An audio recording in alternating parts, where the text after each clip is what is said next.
That mantra that we've heard so much about over the last 10 years or so, we don't have to choose between America and China, always depended for its credibility on whether Washington and Beijing agreed.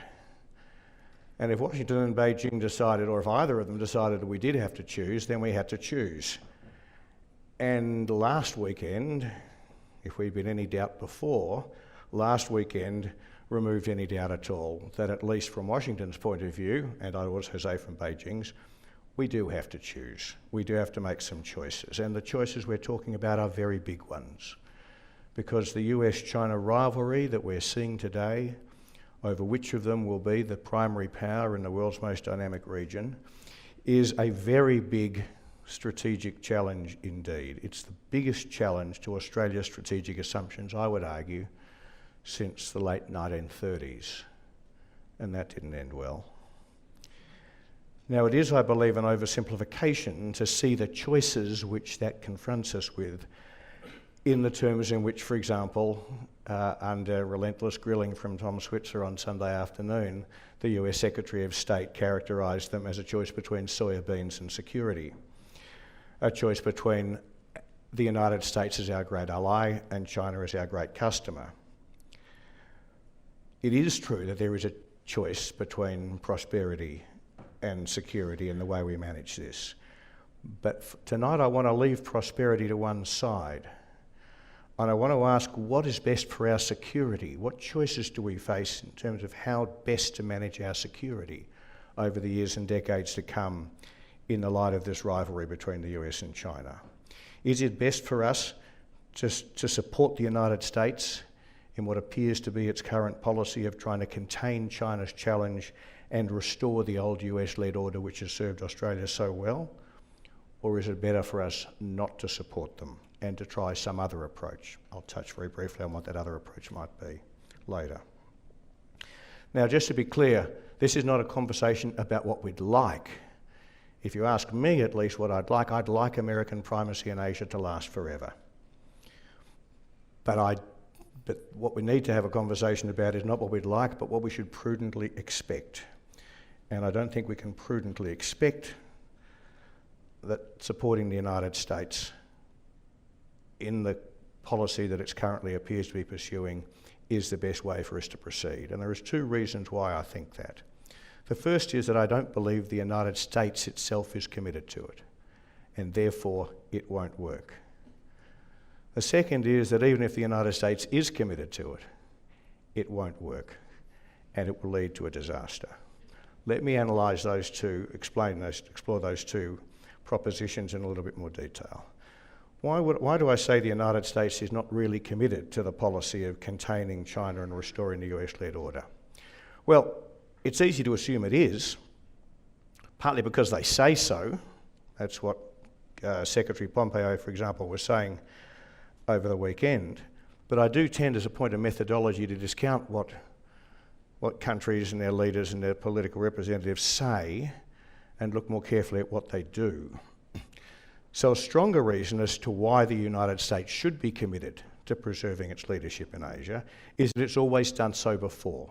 That the United States, for a long time, a century you might say, has always been committed to preserving its position as the leading power in East Asia, and more broadly to resisting challenges posed by peer competitors successively through the 20th century. And that is true. 1917, 1941, the decades of the Cold War, the United States has been pretty consistent. But the fact that that's what the United States has done before is no guarantee that that's what it'll do in the future. And it seems to me in particular that in the case of the contest with China, there are two key differences. The first is that China is stronger than any of the would-be peer competitors that the United States has ever faced before. It's stronger as an economic power, in particular, and I do take an old-fashioned view that economic weight is the foundation of national power. That is not to say that America isn't strong too. It's a very strong country. But China is stronger relative to the United States than any country has ever been since the United States first poked its nose out of the Western Hemisphere at the end of the 19th century. Its economy is far, far bigger, probably already now twice as big as the Soviet Union's was relative to America's at the height of the Cold War. and is likely to grow much bigger still. We would make a real mistake to keep on underestimating China's power for the next few years, as we have done so consistently for the last 25 years. We face this predicament today because we've underestimated China's power for so long. And I might say we've overestimated the United States. For too long, we've taken it for granted that the United States is, by definition, the world's strongest state. By definition, has the military power to do whatever it likes. What we've discovered repeatedly, but still don't seem to have learnt from, is that the United States, for all its strength and power and creativity and all the good things about it, is not the power we thought it was and the power we hoped it would be. And what that means is that the cost to the United States of preserving its leadership in Asia in the face of China's power and ambition to overtake it is going to be very high. It will be comparable to, and perhaps higher than, the cost of preserving its position vis-à-vis the Soviet Union during the Cold War, because China is stronger. Now, the other side of the coin is that the imperatives to the United States are lower than they were in previous enterprises when it confronted peer competitors. And that's because in the past, when the United States has set out to defeat, for example, Wilhelmine Germany in 1917, or the Nazis and the Japanese in 1941, or the Soviets in 1948 and onwards, they confronted in each of those episodes powers which had a real prospect of dominating the whole of the Eurasian landmass. And any country that dominates the whole of the Eurasian landmass is easily going to be strong enough to threaten the United States at home in the Western Hemisphere. That provided a very deep foundational reason why the United States should be prepared to bear the burdens and pay the costs of confronting those very powerful states. But I think it's hard to argue that China has a prospect of doing that, because although I am pretty bullish about China, I think the chances of China having a kind of preponderance that would allow it to dominate the other countries in Eurasia are very low.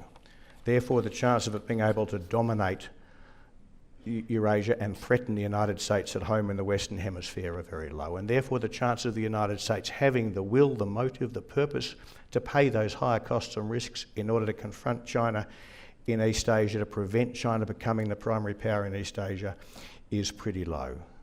Because I just don't see why the United States should commit itself to those costs and risks. And moreover, there's no real sign that they are. There are people in Washington, including the Secretary of State and the Secretary of Defence, who talk of a new Cold War or language like it. But I think they still underestimate China. I don't hear from them a clear understanding of how big that will be, a clear articulation of a strategy that would deliver America a reasonable prospect of success in confronting China. No clear recognitions of how much that will cost, and no clear statement of why the United States has to commit itself to paying those costs. And I haven't even mentioned Donald Trump. But Trump is an important part of this, not just because of his own policies, but because of what his election tells us about the attitude not of the foreign policy elites in Washington, DC, but of American voters. Because in the end, a national effort on the scale and cost and risk required to confront a country as powerful as China in its own hemisphere is not something that can be decided by a few people in think tanks up and down Massachusetts Avenue. It needs to be decided by the American people as a whole. And what you see from the election of Donald Trump, what you see from the willingness of the Republican establishment to go along with him, and what you see on the Democrat side of politics as the Democrats try to redefine themselves in the Trump era, is very little commitment, if any, to preserving the US leadership role upon which this whole model of American engagement in Asia depends. In the light of all this, Australians have to ask themselves, how confident can we be that America today and in the decades to come will commit to the costs and risks of containing China? And what if I'm wrong? How sure can we be that they will succeed if I'm wrong and they do decide to commit? Because if I'm wrong, if America really is committed, then what we'll see is escalating strategic rivalry, further steps up the trend, the very sharply rising trend that we've seen in the last few months and years. Now, everyone in Washington and everyone in Australia, I guess, would hope that in the face of that, China would simply back off.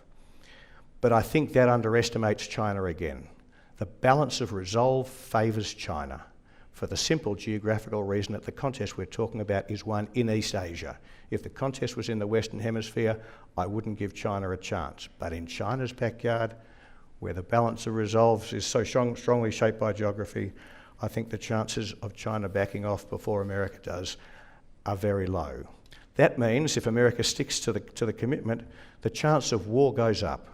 It's quite high in this scenario.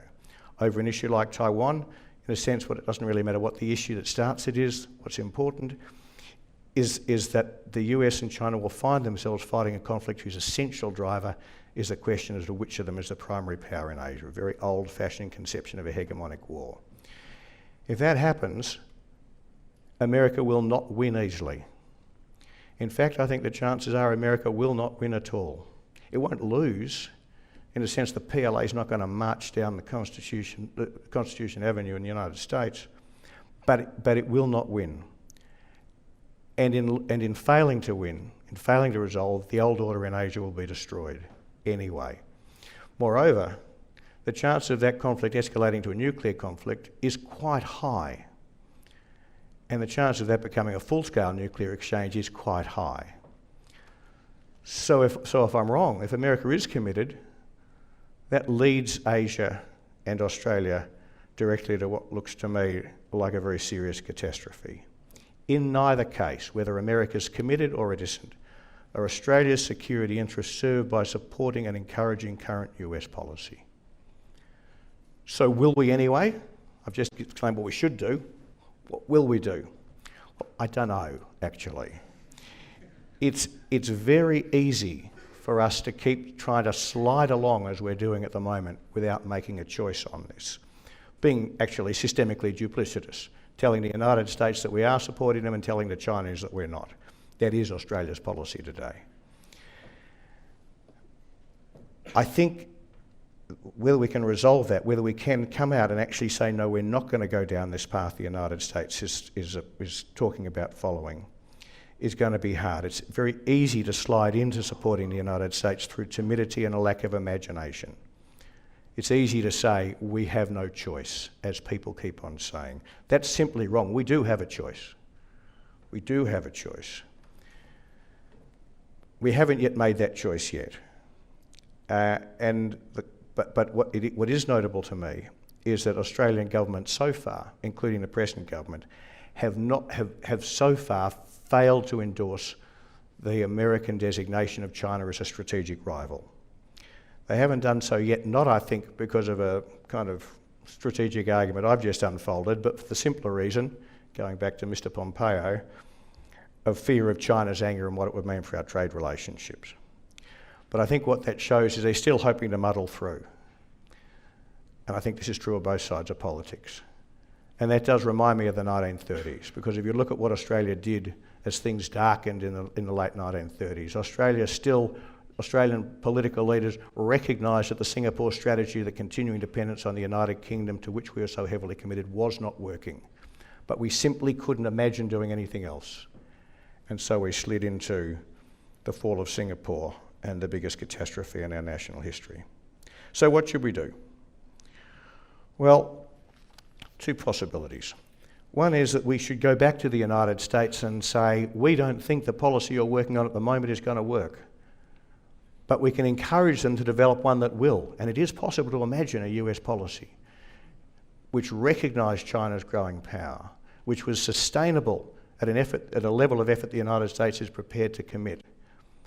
It would be a very different US role in Asia than one we've seen in the past, but it would be much better for us than the United States withdrawing, which seems to be the most likely alternative. I think there was a time,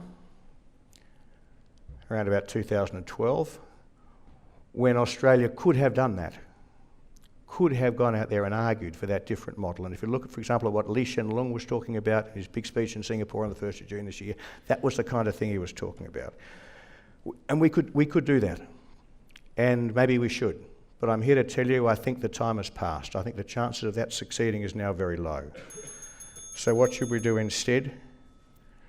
Prepare for how best we can manage our security if that fails, which means prepare to stand alone. Thank you very much. The question that's on the table is what should Australia's foreign policy be in light of the rise of China? And what I'm going to tell you is what I think it should be. And as a non-Australian, I'm being a bit presumptuous here, but I'll tell you what I would suggest if I were an Australian. And I'm also going to tell you what I think is going to happen, right? Because I'm quite confident that what Australia should do, it will do. And the way I want to proceed is I want to first describe the US-China competition, and then I want to turn to talking about how Australia fits into that bigger picture, okay? So let me start by talking about Chinese foreign policy and what's happening in China.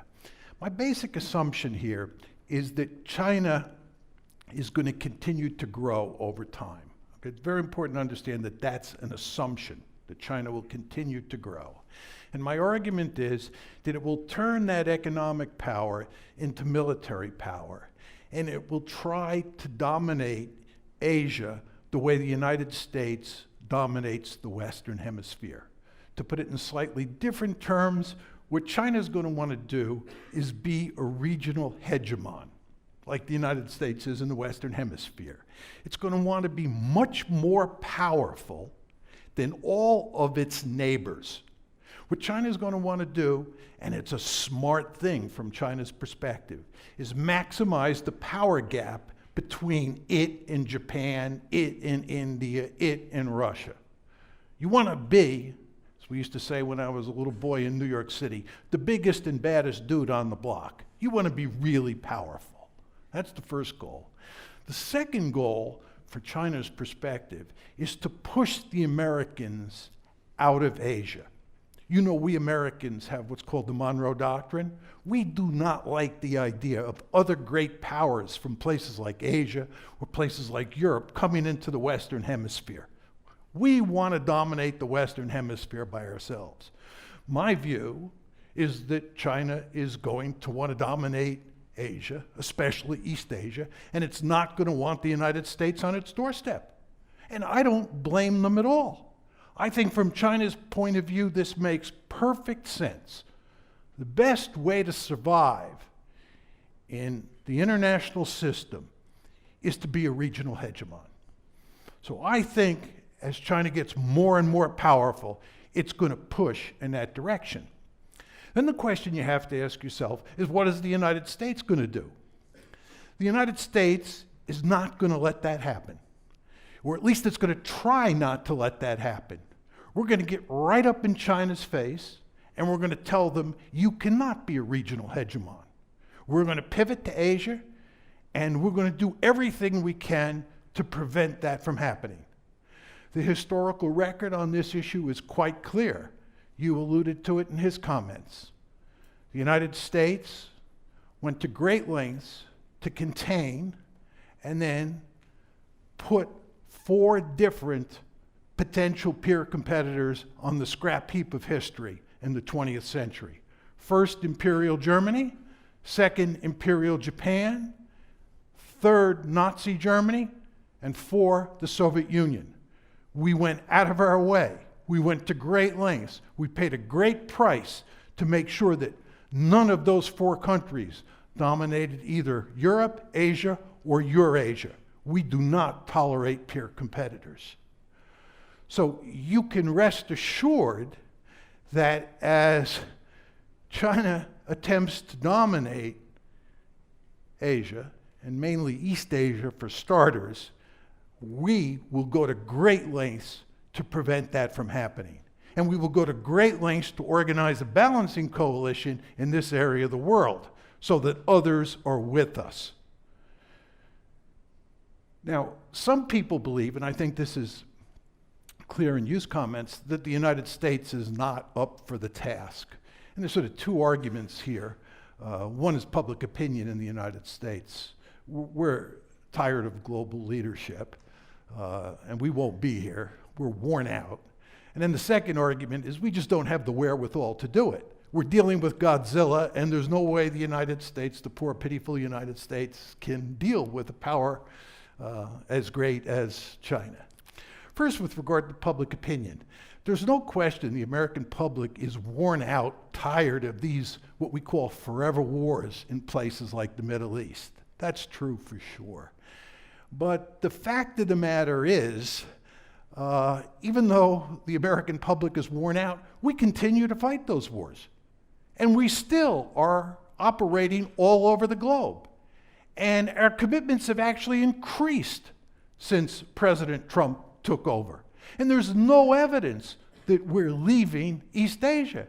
In fact, if you look at our arms sales with Taiwan and our political relations with Taiwan these days, we're increasing the bonds between the United States and Taiwan, which is sure to infuriate the Chinese, but we just don't care. And if you look at the trade war, this is all an indication that the United States is getting up in China's face. We're not leaving. The American people are not worn out. And furthermore, the forever wars are different than dealing with a peer competitor. And furthermore, you want to understand that in the United States, it's not just the military-industrial complex, the usual security experts who are interested in containing China. It's also a huge chunk of the business community, the high-tech industry. They're scared stiff of the Chinese. So the high-tech industry is marching arm in arm with the Pentagon. So in terms of public opinion, we'll be there. Now, with regard to the question of whether or not we have the wherewithal to deal with China, I disagree with you on this one. The United States is the most powerful state on the planet at this point in time. Militarily, the Chinese would be crazy to pick a fight with us. We have the finest military out there. And economically, we have a dynamic economy, and if you look at per capita GNP, which I think is the principal indicator of economic power, we far outdistance the Chinese. It may be the case in 20 or 30 years that they outdistance us, but who knows? Who knows what's going to happen over the next 20 or 30 years economically? Who knows how much the Chinese economy is going to grow relative to the American economy? But for the foreseeable future, we definitely have the wherewithal to play in this game. And furthermore, you want to remember, we're going to have allies, and we're going to have some rich allies. And I believe one of them will be Australia. But countries like Japan, countries like India, they'll be with us. So it's not just the United States versus China.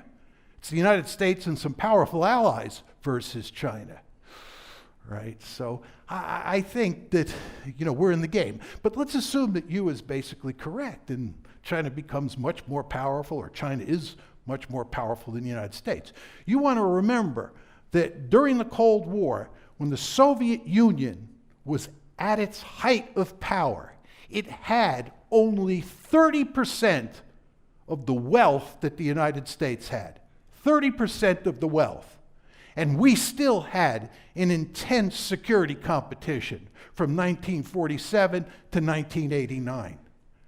So even if we have 50%, even 30% of the wealth of China will be there. We may ultimately lose, but most of you will be dead by the time that happens. And there's going to be a lot of balancing in the meantime. So the idea that we're not going to be there, you can forget that, right? So we're going to have an intense security competition. Now, just very quickly, a lot of people argue that there's a way out of this. We can have some sort of condominium, some sort of concert. The United States and China can get together and they can divide up East Asia and live happily ever after. This is not my understanding of how international politics works. International politics is a zero-sum game. And the Chinese smartly, I want to be clear here, the Chinese smartly want to dominate Asia, and they want the Americans out. We want to maintain the status quo. We do not want China to get any more powerful than it is today. Right? So there's not going to be a condominium. They're going to push hard, and we're going to push hard. And we're going to go to great lengths to undermine them. It's not simply going to be containment. During the Cold War, the United States was involved in not only containment, but rollback. We will be engaged in rollback. And if you look at what President Trump is doing, that's not just containment, that's rollback. He's trying to roll back Chinese power. This is the way great powers behave. This is the way the United States behaves. You want to understand the United States is a ruthless great power. It does not tolerate peer competitors. Now, the question is, what does this all mean for Australia? You're in a quandary for sure. Everybody knows what the quandary is. And by the way, you're not the only country in East Asia that's in this quandary. You trade a lot with China, and that trade is very important for your prosperity. No question about that.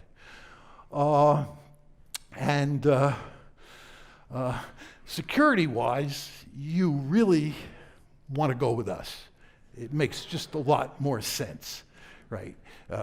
And you understand that security is more important than prosperity, because if you don't survive, you're not going to prosper.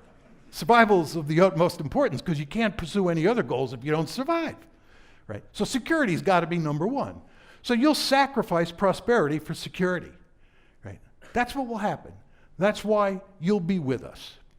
Now, some people say there's an alternative. You can go with China, right? You have a choice here. You can go with China rather than the United States. There's two things I'll say about that. Number one, if you go with China, you want to understand you are our enemy. You are then deciding to become an enemy of the United States. Because we're talking about an intense security competition. You're either with us or against us. And if you're trading extensively with China and you're friendly with China, you're undermining the United States in this security competition. You're feeding the beast from our perspective. And that is not going to make us happy. And when we are not happy, you do not want to underestimate how nasty we can be. Right? Just ask Fidel Castro. To take this a step further, let's assume that you side with China. Let's assume that you is correct and that the Chinese win. You help China win by siding with China. You think you're going to be happy in that world? You don't think they're going to interfere with your sovereignty?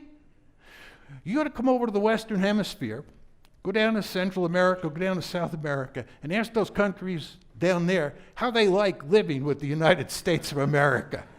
We have a rich history of doing horrible things in South and Central America, right? I'm glad from an American perspective that we're a hegemon, but I'll tell you, from the perspective of our neighbors, it doesn't look like a happy story. And I'll tell you something, and you already see evidence of this. If China dominates this region, they're going to violate your sovereignty time after time, and it's not going to be a happy story. You're going to be with us. And then finally, there's this argument that you can sit on the sidelines, right? You can just sort of sit on the sidelines. Well, are you going to trade with the Chinese while you sit on the sidelines? Yes, you are. You're not going to just sit there and be an isolated country, fortress Australia. You're going to be trading. You're highly dependent on trade with China. That's just another way of saying you're not going to be neutral. You're going to be in bed with the Chinese. And again, that's not going to make the Americans happy. And if it does work out and China wins, you're going to regret it till the day you die. And you, of course, know that. And that's why you'll side with the Americans. And I'm not saying that siding with the Americans is a day at the beach. It's not. But it's the least bad of two alternatives. And this is what international politics is often about, as you know. It's picking among bad alternatives. And siding with the Americans may be a bad alternative, but it's a heck of a lot worse to side with the Chinese or operate under the illusion that you can be neutral. Not going to happen. Not going to happen. Right? So what's my bottom line here? My bottom line is that you should all hope that China does not continue to grow. You should hope it does not continue to grow, as should the Americans. But if it does continue to grow, you should, and I believe you will, side with Uncle Sugar. Thank you. Let's talk first about these schools of thought. So you've got the Hugh White argument, which is saying that Americans are tired of the world, they're suffering from foreign policy fatigue, and that in this increasingly intense strategic and economic competition, Australia should be prepared to stand alone. The Mearsheimer school of thought, of course, is that the US will maintain serious economic and military presence in the region, and Canberra must support Uncle Sam going forward. So they're the two schools of thought, simply put. Let's first talk about the big news of the day. Andrew Hastie, the Liberal MP, he wrote an op-ed today in the Sydney Morning Herald, and the argument is that Australia is facing an unprecedented economic and national security test. He likened the world approach to containing China to the, quote, catastrophic failure to prevent the rise of Nazi Germany. Hugh White, what do you make of Hastie's remarks? Well, he's come a bit late to the party in identifying the rise of China and the escalating strategic rivalry between the US and China as the biggest strategic challenge Australia faces. Some of us have been talking about that for a decade. Or more. But welcome. It's also good to see that he's noting that it's more important than the war on terror. Good, I'm glad he's caught up with that argument. I don't think the appeasement metaphor, the Nazi Germany metaphor, is very helpful. Historical metaphors can sometimes be valuable, but they can also be a little bit distorting. The Munich metaphor has been used in relation to almost every international strategic crisis since 1938, and often it's produced very dumb outcomes. So I don't think that helps us very much. And I've got to say, from my reading of the op-ed, he didn't actually offer much in the way of advice as to what we should be doing about it. So I don't think he actually moved the debate. And we should stress, so that we're catching up with the news of the day, the Chinese government has come out through its embassy to strongly deplore Hastie's comments, extreme, overblown and unwelcome. But John Mearsheimer, isn't there quite a bit of truth, leaving aside the Nazi analogy, a lot of truth to what Hastie's saying and what you're saying? Yeah, I just want to be clear to sort of build on what you said, that I think comparing China to Nazi Germany was a foolish thing to do. China is an authoritarian system, and it has all sorts of aspects to its political system that somebody from a liberal democracy like me doesn't like at all. But China is not Nazi Germany, and I think it was not helpful at all, as you said, to make that analogy. I think what's good about the essay is that he points out that the policy of engagement which the West pursued, this includes Australians and especially Americans, towards China over the course of the post-Cold War period effectively helped create this monster. The idea was that we were going to trade extensively with China, make it rich, embed it in international institutions, and it was going to become, in Robert Zoellick's words, a responsible stakeholder. Well, what we did was we helped accelerate the growth of China. It didn't become a responsible stakeholder, as people like me predicted, and instead it's going to do what I said it was going to do, which is try to dominate Asia. So it was a remarkably foolish policy. And we were, as Secretary of State Pompeo said, asleep at the switch because we were pursuing this foolish policy. Now the question is, what do we do? And as you said, he's not too good on the solutions because, as most people understand, there are no really terrific solutions here, as I said at the end of my comment. Okay, but Hastie, Mearsheimer and White are broadly in agreement on the threat that China poses. It's increasingly assertive on the world stage, especially in our own region. However, there are a lot of scholars who believe that there are some serious weaknesses and limitations in China. I want to put to Hugh White the views of the distinguished American sinologist, Professor David Shambar from George Washington University, and he says, when he talks about China's weaknesses, an economy saddled with a large and growing debt burden, endemic corruption, environmental concerns, you think about the air and the water pollution, very extreme. Demographic challenges, you know, John Howard's fond of saying that China is likely to grow old before it grows rich. Hugh White, are you exaggerating China's capacities?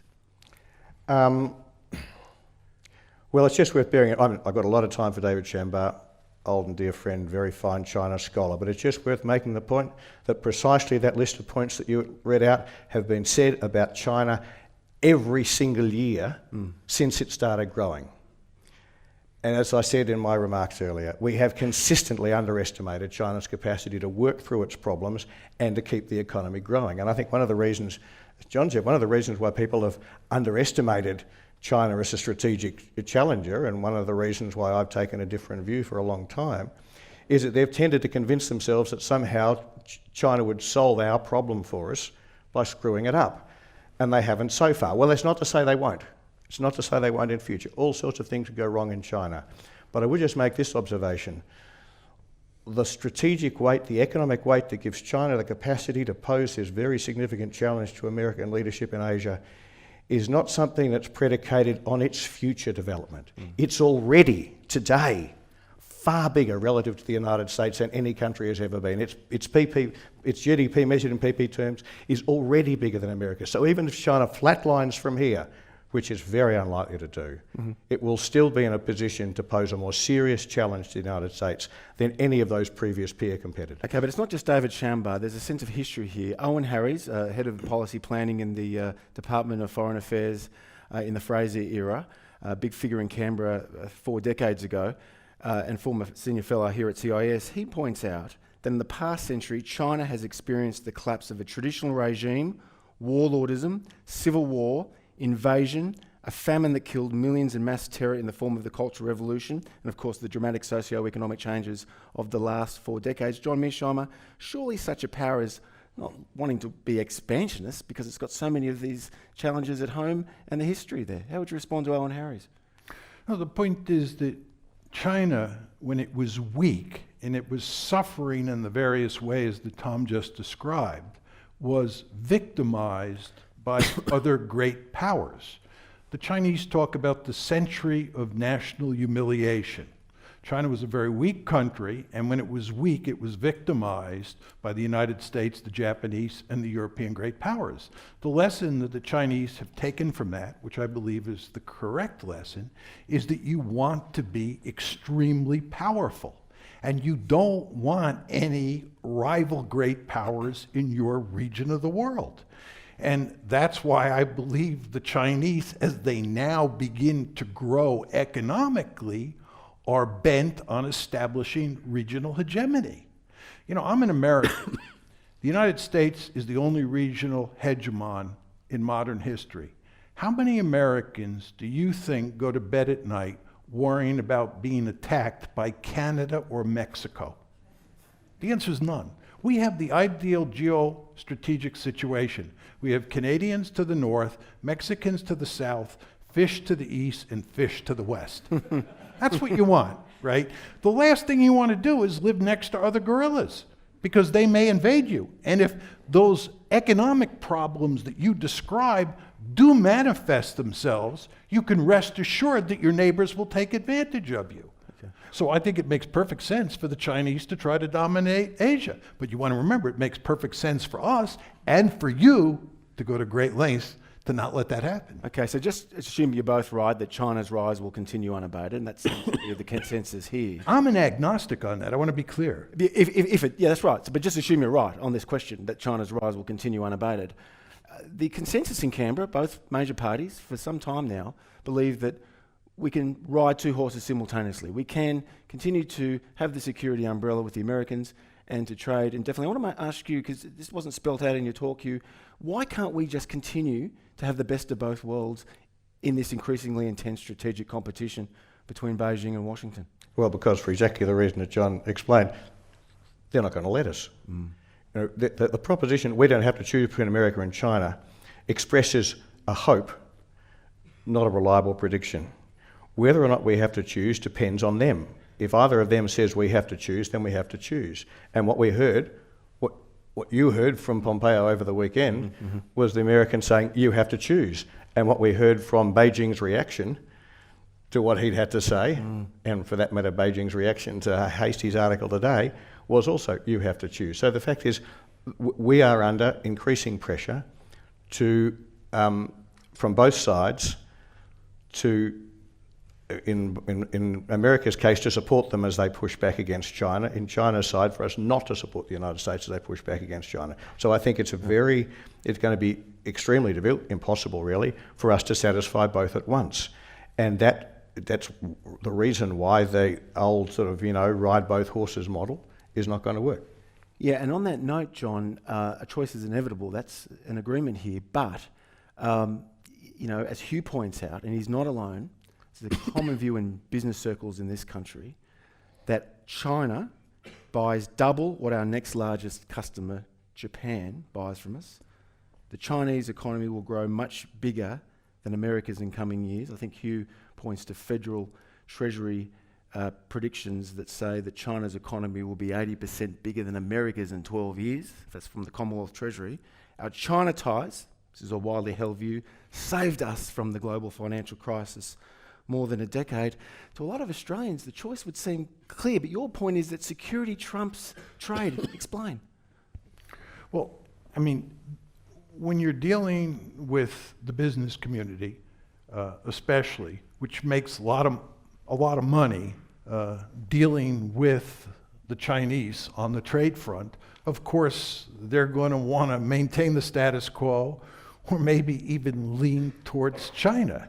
But the point that I tried to make before is that in virtually every case I know in international history, when a state is forced to choose between prosperity and security, it opts for security because survival has to be the highest goal.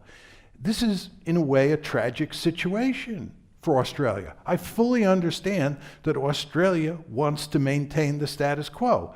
To put it in slightly different terms that my mother would use, Australia wants its cake and eat it too. But the fact is, that world is going away. And as you said, you're going to be forced to make a choice. The United States is going to lean on you like you wouldn't believe, and the Chinese are going to lean on you like you wouldn't believe. And it has nothing to do with, the United States per se, or China per se, or Australia per se. It's just the way international politics works. And great powers push hard on minor powers or middle-range powers, and that's what's happening here. And I believe that you'll opt to side with the United States. And if you don't, as I said in my formal presentation, you should understand you'll be an enemy of the United States. And adding to John Mearsheimer's point, Hugh White, there's a lot of anxiety about China. There is allegations have been made about Beijing's interference in our politics, fears that there have been pressures from Beijing, proxies undermining academic freedom. We keep hearing about these Confucius Institutes and whatnot. Here's a poll from the Lowy Institute a year ago. 3/4 of Australians say Canberra allows, quote, too much investment from China, especially in real estate and agriculture. So aren't those concerns absolutely legitimate and understandable? Well, I don't put a lot of weight on people's anxiety about foreign investment because you go back through the records. People have been concerned about Japanese foreign investment and, for that matter, American foreign investment at different stages in our history. So I don't think that's the key. But I do think there's a genuine anxiety that as China's power grows, and it goes back to something that John said, living in an Asia dominated by China is not going to be a picnic. It's going to be very different and very scary. And so I think those concerns are entirely legitimate. The question is, what do we do about it? And I think the default position and the position of some of those who've been prominent in raising these concerns has been that, well, that's just fine. We rely on the United States to deal with China for us. Now, my whole argument is I don't think that's going to work. I think we are going to end up, most likely, living in an Asia which is dominated, East Asia, which is dominated by China, and therefore we have to make some tough decisions about how we protect our independence, our sovereignty, how we draw lines around how far that influence is going to go in a way that we can enforce by ourselves rather than having to rely on others. And that's one of the reasons why I think we have to be much more energetic, and I might say much more innovative, about the way we position ourselves in the region diplomatically. And I also think we have to be much more imaginative and much more energetic about the way we build the armed forces, which will constitute for us the final arbiter of how hard we can be pushed around, which is what my recent book's about. One final segment before we go to questions. John, you're obviously very confident about American staying power in the region. That was self-evident from your talk. But you didn't mention soft power. What about soft power? What about American soft power in the Trump era? I'll make 2 points. I think that since I've been studying American foreign policy. American soft power has been one of our great virtues. I think that the coming of Donald Trump and the Trump administration more generally has done quite a bit to damage our soft power. And I think this is regrettable, and I hope the situation changes. My second point is, I think the Chinese are not good at soft power at all. And the one thing the Americans have going for them these days, even though President Trump is kind of a blunderpuss when it comes to soft power, is the fact that the Chinese seem to be worse than him. And I think moving forward, from an American perspective, it would help a lot if we had a president or an administration that paid serious attention to soft power as well as hard power. Yeah, what about that point, Hugh White, about China soft power? I mean, America, notwithstanding the controversies of the Trump administration, America has a lot of soft power, if you like, and it's exported it a lot over the world, especially in the post-war era. China's soft power. Yeah, look, I just put me down as a skeptic about soft power. Generally. Generally. I've read the books, but I've just never seen where it actually makes a difference to the way states behave when the chips are down. Mm. Sure, I prefer American movies to Chinese movies. And sure, I prefer the American Constitution to the Chinese Constitution. And I mean, that's being a bit flippant. I mean, America is a country that I admire enormously in a million different ways. There are things I admire about China too, but fewer. But I don't think in the end that is going to determine how countries are going to align in the contest that we're seeing at the moment. And I'm much less confident than John is, I think, that other countries in Asia, the Japans, the Indias, the Singapores, the South Koreas or the Australias are going to align with the United States, and when they decide to or not is not going to be influenced much by what normally called soft power. Okay. I would just say, Tom, this is the first time I've ever been on a panel in my life where I was defending soft power. I'm going to take that as a bit of a compliment. And we should stress that today John Mearsheimer gave a lecture at the Department of Foreign Affairs and Trade, which was well received, and it was called Mr. Hard Power. Please don't let that get out. The secret is safe with us. Okay, now it's time for Q&A, and our first question comes from Peter Varghese, the former head of the Department of Foreign Affairs and Trade. Peter. Well, thank you very much, Tom, and to John and Hugh, thank you for a characteristically erudite and articulate and almost persuasive set of arguments. You're describing you, right? So I just want to explore the space between balancing China and containing China. There's a lot of colour and movement in American policy making at the moment, but I'm not sure we know where the settling point actually will be, and I'd be interested in your views on this.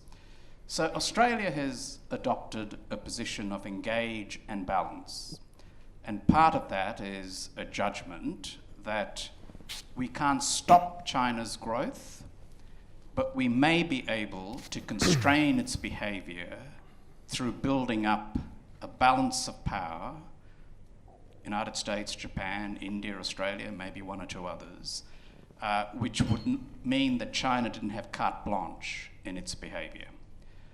The United States has strayed from engagement, but in my view has yet to fully embrace containment, although I think both Hugh and John spoke of a containment policy.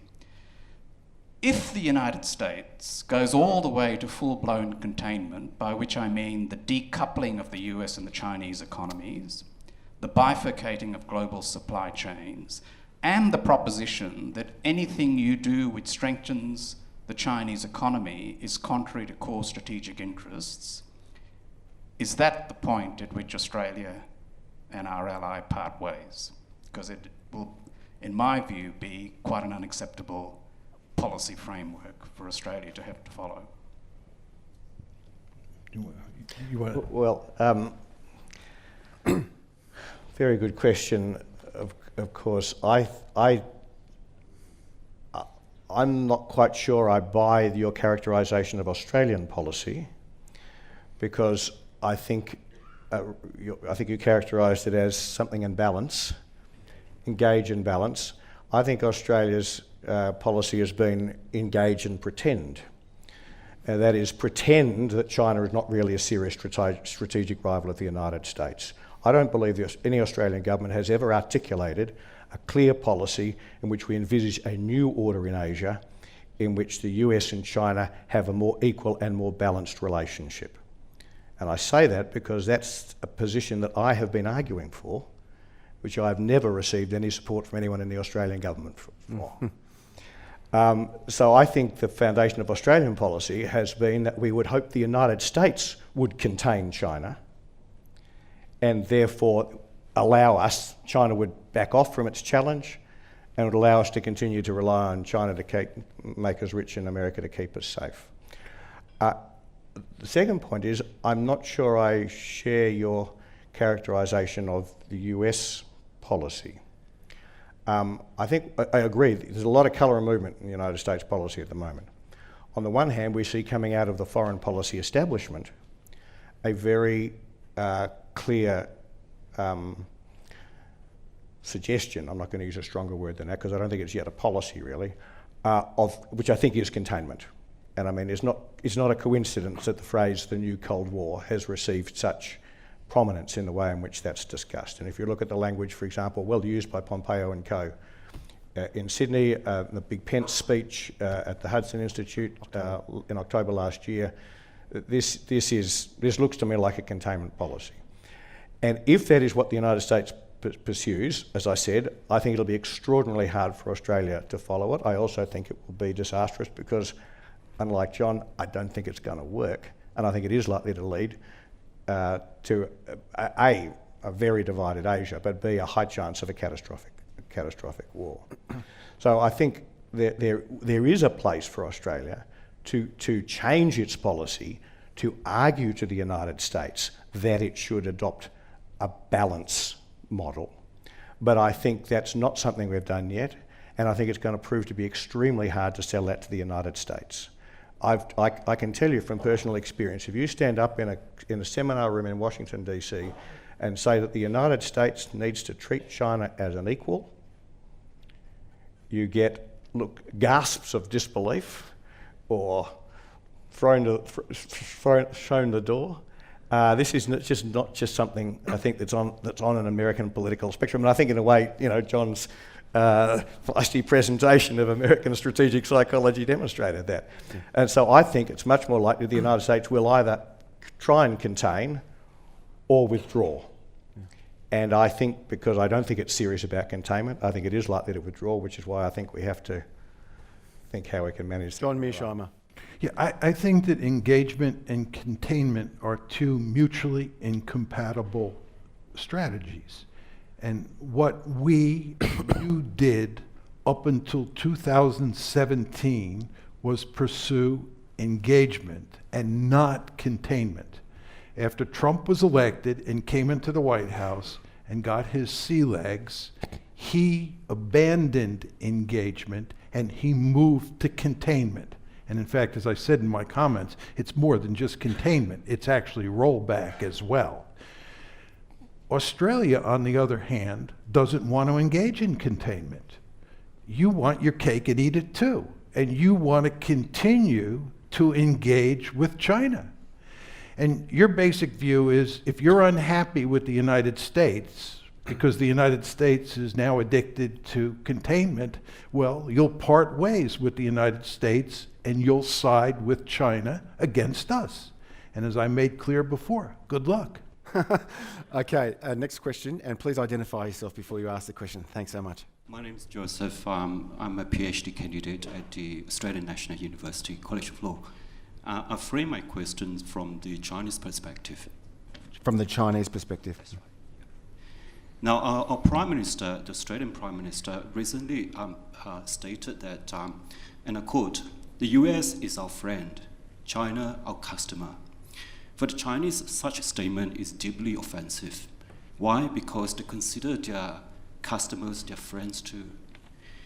My question is, do you think it is wise for Australia to take an unfriendly position against China given that its yearly GDP growth is equivalent to Australian economy in its entirety, and its future significant influence in the world economy. Thank you. Now, we know Hugh White's answer to that. I think it's fair to say, Hugh, we've got to go through a few questions. John. Well, I just don't think that it makes sense to even worry about language involving friends and customers, right? The question Australia has to ask itself is, does it make sense to side with the United States in a containment policy? You'll still continue to trade with China, but the terms of those deals will change because the Chinese are going to be really angry with the Australians. But this is really what it's all about.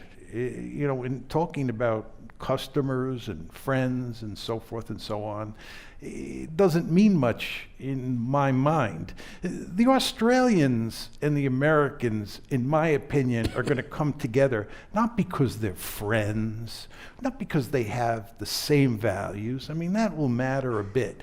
The reason that Australia is going to side with the Americans is because it's in your interest. And it's in our interest to have you on our side. And it's not in your interest to be on the side of the Chinese against the Americans. Next question.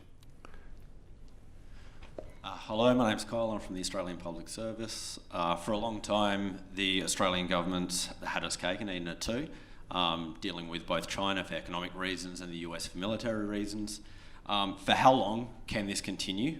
And at what point is Australia going to have to make a decision? And John, you've answered this. Hugh, who will Australia choose? Hugh White. It's ended now. I mean, I would say it ended some time ago, but like the proverbial cartoon character running off the cliff, Australian governments of both political persuasions have kept on saying we don't have to choose long after they started to make the choice. And we have been making choices. So far, our choice has been to try and play both sides against the middle. I don't know how they're going to resolve it down the track. If you ask people in Canberra, they'll say that the aim is to continue to walk this narrow path, avoiding the choice that we've been trying to avoid for so long. But when, for example, the United States comes and gives the kind of very stark presentation that we saw last weekend, or sort of language we've seen out of Beijing, that makes it very difficult. So my answer to you is, that depends on how hard we're pressed from both sides. In the end, we will make no more choices than our two primary partners impose on us, and the tougher the more strongly they impose on us, the starker the choices will have to be. But for what it's worth, I don't know how we're going to go, but I think we're going to end up deciding, for the reasons that I spelled out there, that siding with America in a containment policy against China is not just bad for us economically, but it's bad strategically because it's not going to work. So you think that Australia is going to side with China? No.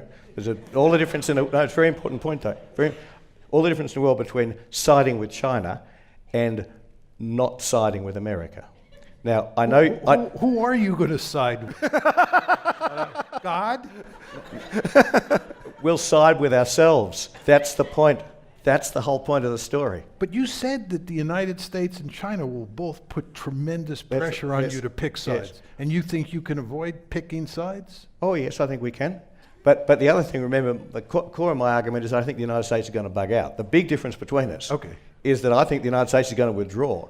And so it's not a question as to whether we choose to side with China, it's the question as to whether we can depend on the United States to play a significant strategic role in Asia. I don't think we can, because I'm much more pessimistic about US Moving power. right along, next question. Okay. Identify yourself. My name's Chris Thompson. I'm a student at the Australian Defence College. My question is for Professor Mearsheimer. You wrote some 15 years ago, and you've touched on it again this evening, that you're expecting at some stage some of China's neighbours to form a balancing coalition, you know, countries like South Korea, Vietnam, India, Japan, Russia. That was 15 years ago, and it hasn't happened yet.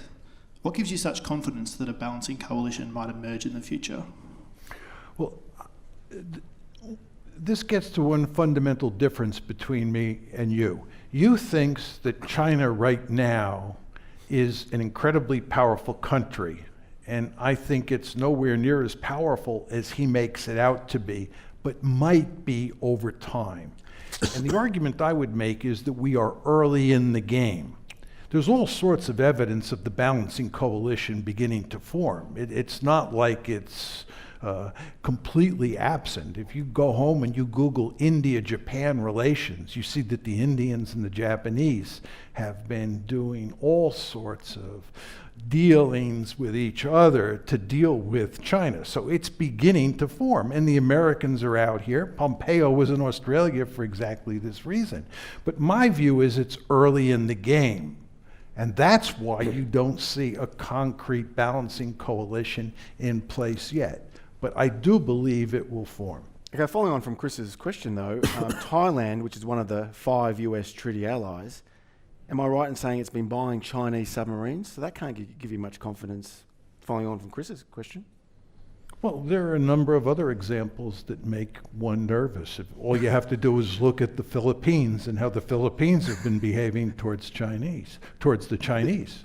I mean, you want to understand that it was much easier for us to put together a balancing coalition in Europe against the Soviet Union, and even in Asia against the Soviet Union because of the geography. In Europe, the forces were really concentrated in the center of Europe because the Central Front was what really mattered. And it was quite easy for us to put together NATO. And when we put together the alliance structure in Asia, it was not in East Asia, it was in Northeast Asia. The two countries that mattered to us in the Cold War in Asia mainly were Japan and Korea, South Korea. Northeast Asia is what mattered. The problem that we face moving forward in terms of putting together a balancing coalition in Asia is that you have countries like India and Japan and Australia, and I believe ultimately Russia, that are spread out over great distances. And putting together that balancing coalition is going to require great skill. But what do we have? We have Donald Trump in power. And if anything, his dealings with allies, leads to trouble, not good outcomes. So the United States is going to have to, up its game greatly to put together a balancing coalition. Next question. Hi, I'm Gian. I work in the Australian government. So what can the Australian government do to help de-escalate tensions, the current tensions between the United States and China? Yeah, we've had a lot this week over the currency and the trade issue. What can Canberra do to help de-escalate tensions between Beijing and Washington? Hugh White. Nothing. Don't laugh. I mean, this is what drives. I mean, this is where we agree. You took the word right out of my mouth. I mean, what drives escalating rivalry between the US and China is that the two strongest countries in the world are competing over who's going to be the primary power in the world's most important region. This is as big as power politics gets, and the idea that there's somehow just a little bit of a, I mean, I'm not disrespecting your question. It's a perfectly good question, but the idea that some sort of little diplomatic manoeuvre we can do, which somehow, it's all just a misunderstanding. No. The point is, it's not a misunderstanding. They understand one another perfectly. I would exactly agree with John's formulation of it. Each of them wants to be the primary regional power in East Asia, and that's just mutually exclusive. And so, no, we can't stop this happening. We're going to have to learn to manage it, and the debate is, how best do we manage it? Next question, James Curran from the University of Sydney. Thanks, Tom. It's a question more for John, I guess. I think we're agreed that the United States will not define itself ever as a normal nation. Right? The American exceptionalism flows so freely through the bloodstream there. This is why Hugh White hasn't heard anyone talk about China as an equal in Washington. But if you think back to some of the challenges that initiated or ignited great patriotic unity in the United States last century, and this one, Pearl Harbor, Sputnik, the Japanese challenge in the 1980s, and then 9/11, wouldn't you say that the challenges that could bring about that kind of unity again are much more subtle and multifaceted today? In other words, what I'm interested in is, what is the foundation for your optimism that America will mobilise to contain China? If they won't define themselves as a normal nation, are we going to see more a process, a gradual process of exceptional normalisation in America? And are we seeing a certain hardening of the arteries in terms of American exceptionalism's power? Just to be very clear, I don't believe America is an exceptional nation in any meaningful way, other than the fact it is the only regional hegemon in the world. I believe that virtually all powerful countries think they are exceptional. My experience going to China and talking to Chinese elites is that they think that they are exceptional, that they have a history, that they have a culture that makes them special. There's Chinese exceptionalism. I don't believe in this sort of thing.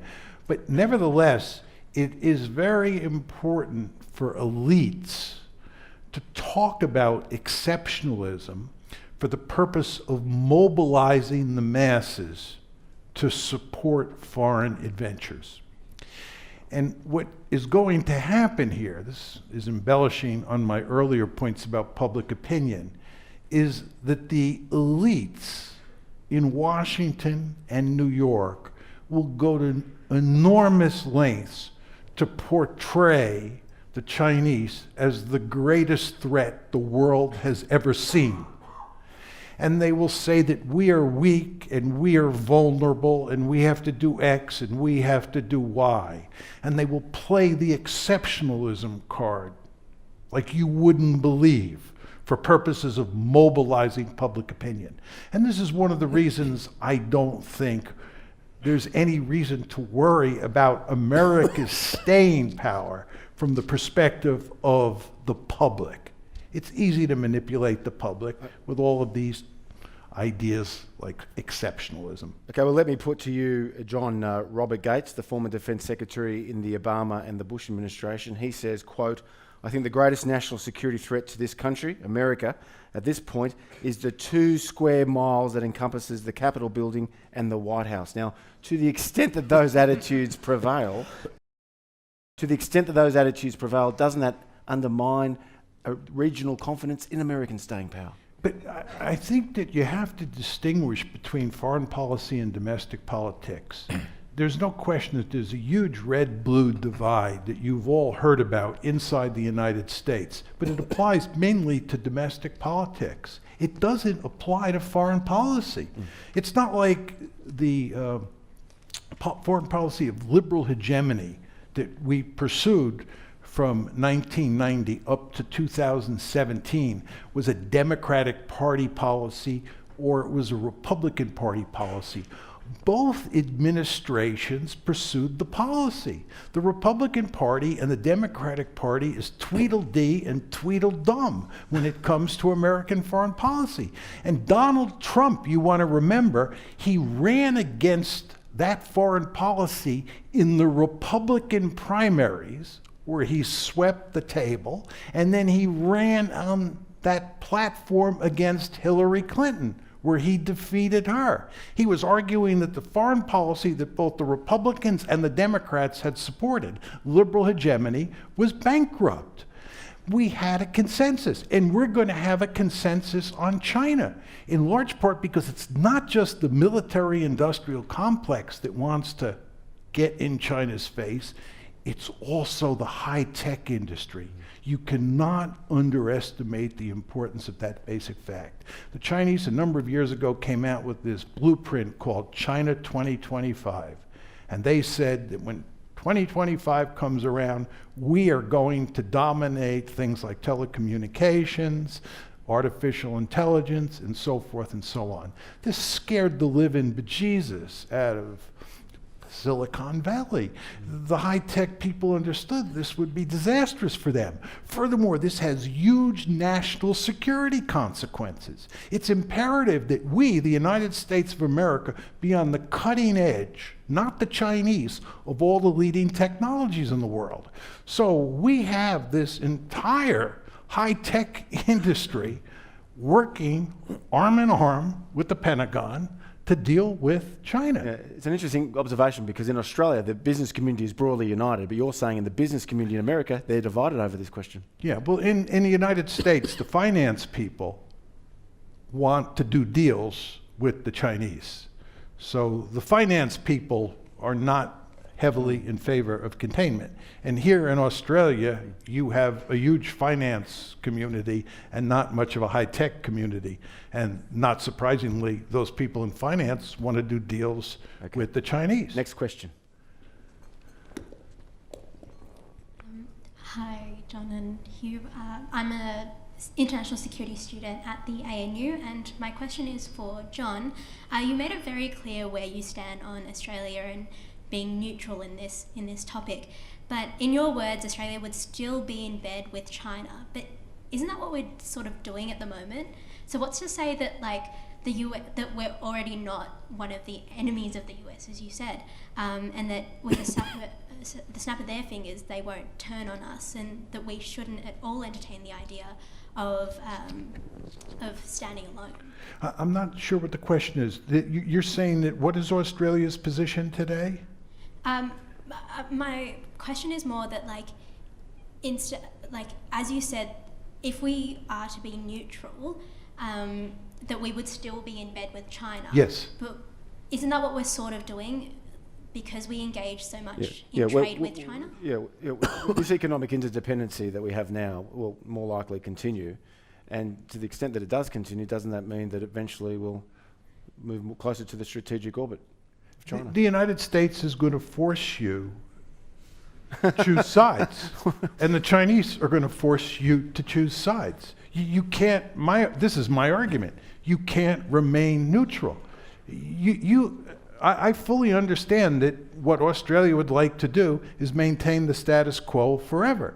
And the last thing that that Australia wants to do is get caught in the middle of a security competition between two gorillas. It makes perfect sense. But my point is, you can't have your cake and eat it too. Okay. You're going to be forced to choose. And I believe that Australia, wisely from its point of view, will side with the Americans. And I want to be clear here, this doesn't mean there's then going to be no more trade between Australia and China. That's not going to happen. There will be continued trade, but it won't be under the same conditions, and it won't, involve the same volume that it has up to now in all likelihood. I think we've got time for one more question at least. Chris Ullman from the Nine newspapers. Thanks both of you for this evening. I just want to question something which Tom raised briefly, and that is there is a different front in this war, and that's the home front. And we have seen and documented over a long period of time now foreign interference inside Australia's borders. It goes across the academic institutions, across the political institutions, and it affects very largely the Chinese diaspora in Australia. We have 1 million Australian Chinese citizens.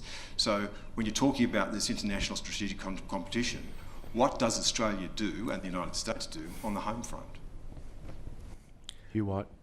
Well, the first thing to recognise is, in my opinion, is to recognise that the 1 million Australians of Chinese extraction are a massive asset to Australia in managing our trajectory in the Asian century. And one of the things we can get wrong is to not recognise that. The second point to recognise, and here I think John and I might agree, is that, sure, China is going to throw its weight around. It's throwing its weight around already. That's what great powers do. We don't want to be too amazed and surprised that a country of China's weight and ambition starts trying to influence Australian politics. Of course it does. The third thing is I think we need to be a bit realistic about the means it uses. Most of the tension and anxiety that's been expressed in Australia over the last couple of years has been about the idea of covert Chinese influence. I'm not saying that doesn't happen, but the idea that the best way the Chinese can find to influence Australian politics is to pay the legal fees of relatively insignificant Australian parliamentarians, rather than to ring up the Prime Minister's office, it seems to me to be fanciful. The real factor is China is going to be incredibly influential over Australia because it's going to be the most powerful country in our region. We're going to have to learn how to manage that. And that is a real challenge because for a long time we've had the luxury of thinking and knowing that the world around us, the Asia around us, has been framed and made safe and congenial for us by American power. My argument is we're not going to enjoy that in future. We're going to have to stand much more on our own, and that means we're going to have to decide what boundaries we want to draw around China's growing influence. We are going to need to draw those boundaries. I don't think we've done it very effectively so far, but we need to be realistic about the fact that where we draw those boundaries is going to cost us, and we have to decide what cost we're prepared to pay. Final thoughts, John Mearsheimer.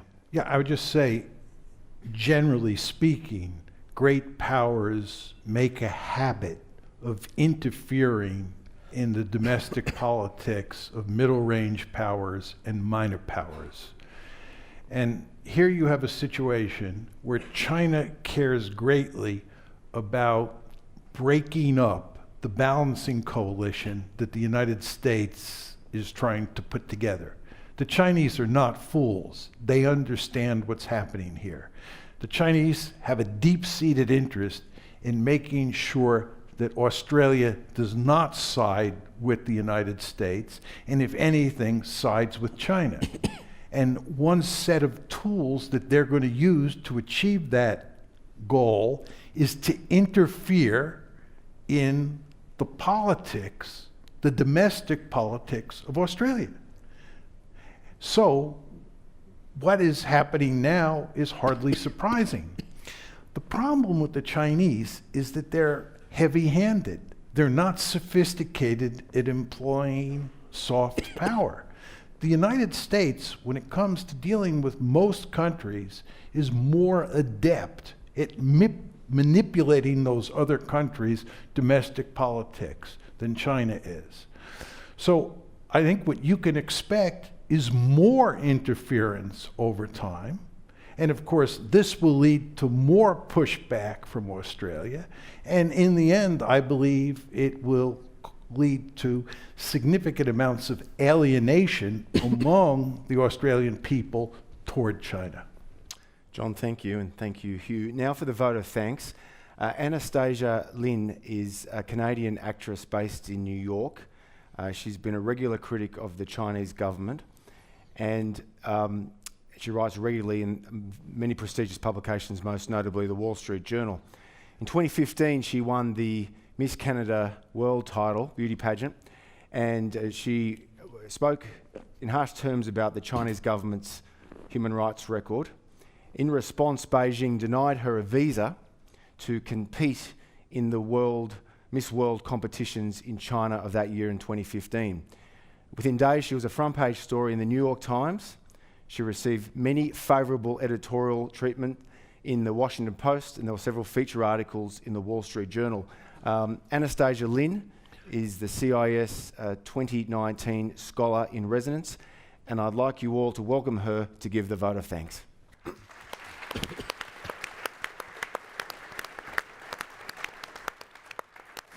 Thank you, Tom. As the great 19th century liberal John Stuart Mills once said, "He who knows only his own position knows little of that." Tonight, we have witnessed two intellectual heavyweights' fascinating exchange on this question that is crucial to determining Australia's future.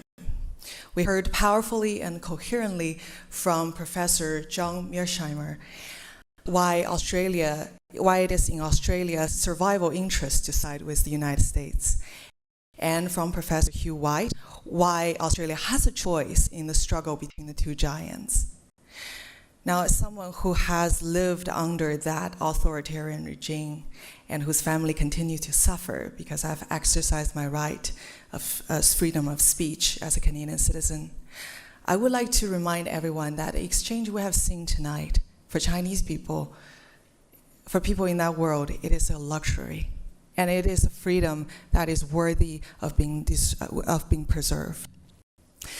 On behalf of CIS, I'd like to thank both of you for coming here tonight to provide this fascinating exchange. And here's a question for the audience. Would you like to see CIS hosting more events like this in Canberra in the future? Yes? It's wonderful. In this increasingly polarizing time, it is important for organizations like the CIS to provide a safe space for the rigorous exchange of ideas. Thank you for being here, ladies and gentlemen. Thank you very much. Thank you all. John, that was great. Thank you, Hugh. And just finally, can I say on behalf of CIS, it's been a pleasure being here in Canberra. We will be back. And if you'd like to be a member, I think there are forms to fill out if you're interested, and you can always see our videos online. I'm Tom Switzer from the Centre for Independent Studies. Again, thank John Mearsheimer and Hugh White, and thanks to all of you.